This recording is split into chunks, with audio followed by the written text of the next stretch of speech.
ओम श्री गणेशाय नमः। बोलिए भगवान शंकर पार्वती की जय।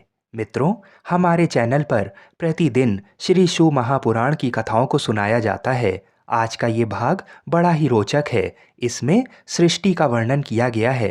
तो आइए भगवान श्री शिव और माता पार्वती के चरणों का ध्यान करते हुए श्री शिव महापुराण की कथाओं को सुनते हैं। भगवान शंकर की आज्ञा से एक रजोगुणी सृष्टि का प्रादुर्भाव हुआ, जिसे अर्वाक स्त्रोता कहा गया है। इस सर्ग के प्राणी मनुष्य हैं, जो पुरुषास्त्र साधन के उच्च अधिकारी हैं।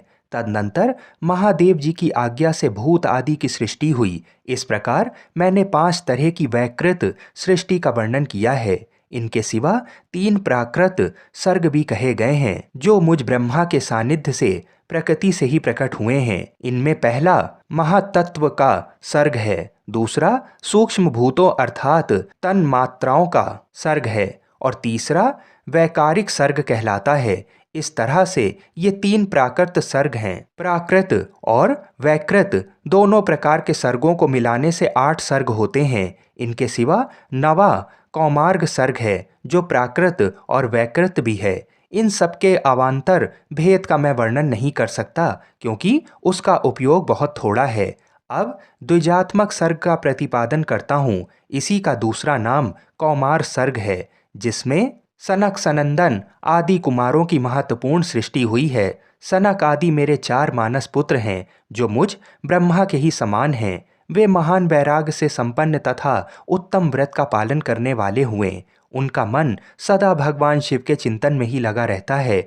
वे संसार से विमुख एवं ज्ञानी हैं। उन्होंने मेरे आदेश देने पर भी सृष्टि के कार्य में मन नहीं लगाया। मुनि श्रेष्ठ नारद सनकादिक कुमारों के दिए हुए नकारात्मक उत्तर को सुनकर मैंने बड़ा भयंकर क्रोध प्रकट किया। उस समय मुझ पर मोह छा गया।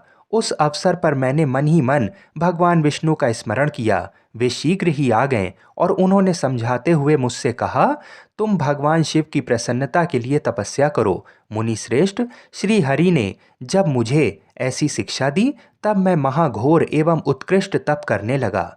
सृष्टि के लिए तपस्या करते हुए मेरी दोनों भौहों और नासिका के मध्य भाग से, जो उनका अपना ही अविमुक्त नामक स्थान है, महेश्वर की 3 मूर्तियों में से अन्यतम पूर्णाश सर्वेश्वर एवं दया सागर भगवान शिव अर्धनारीश्वर रूप में प्रकट हुए, जो जन्म से रहित तेज की राशि सर्वज्ञ तथा सर्वश्रेष्ठा हैं। उन नील लोहित नामधारी साक्षात उमा वल्लभ शंकर को सामने देख बड़ी भक्ति से मस्तक झुका उनकी स्तुति करके मैं बड़ा प्रसन्न हुआ और उन देव देवेश्वर से बोला, प्रभु आप भांति भांति के जीवों की सृष्टि कीजिए। मेरी ये बात सुनकर उन देवादिदेव महेश्वर रुद्र ने अपने ही समान बहुत से रुद्र गणों की सृष्टि की।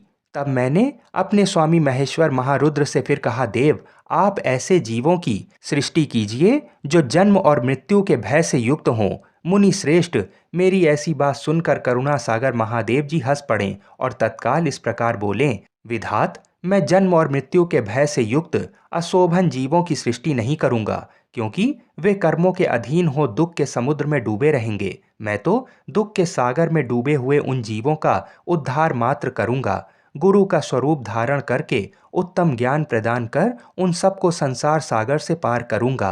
प्रजापते दुख में डूबे हुए सारे जीव की सृष्टि तो तुम ही करो। मेरी आज्ञा इस कार्य में प्रवृत्त होने के कारण तुम्हें माया नहीं बांध सकेगी। मुझसे ऐसा कहकर श्रीमान भगवान नील लोहित महादेव मेरे देखते देखते अपने पार्षदों के साथ वहां से तत्काल तिरोहित हो गए। मित्रों, इस प्रकार से ये अध्याय यहीं पर समाप्त हुआ। आगे की कथा को सुनने के लिए हमारे चैनल को अवश्य सब्सक्राइब करें। हर हर महादेव।